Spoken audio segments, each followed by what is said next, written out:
In today's Ask Nancy question, we tackle royal icing. And Kim from Swanee, Georgia, wants to know how long the royal icing will last, and can you freeze it, Nancy? Well, it will last for 2 weeks at room temperature, but you need to be sure and tightly cover it. You can see here we have plastic wrap over it with a rubber band. Again, leaving it at room temperature. If you wanted to, you could put like a part of a moist towel on top of it, cloth.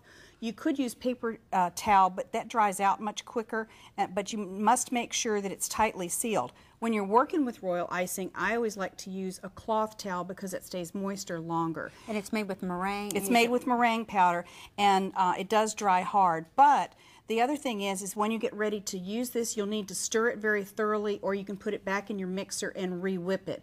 Now, if it seems really, really stiff and hard to use, you could add a teaspoon of water, to your recipe and then re-whip that and reuse it. But if there's any dried parts at all, you want to get rid of those because otherwise it's going to clog up your tips. Okay, and would you freeze it? No. You would not freeze it? No. Do not freeze it. Just keep it at room temperature. And don't store it with grease or any kind of, like a grease-free container. Okay, our second question is Susan from Houston, Nancy's hometown. Yes. Yeehaw. What can I do with my broken royal icing flowers?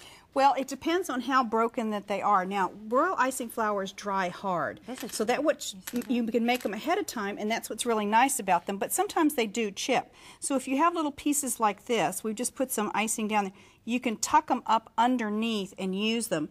If they're really heavily broken, you're not going to be able to use them at all. So you're using them as filler flowers right now. And so always make extra, is that right? Oh, always make extra because they are going to break. Because if you're, putting a whole bunch around the border of a cake, you're not going to really be able to use your broken flowers. But what you can also do is just come in here with a little bit of green icing and, add some leaves here and there.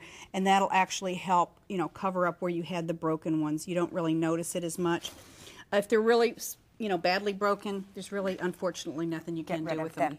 Well, hopefully these tips will come in handy, and keep the questions coming in. We love hearing from you. Next on Ask Nancy, using a star tip.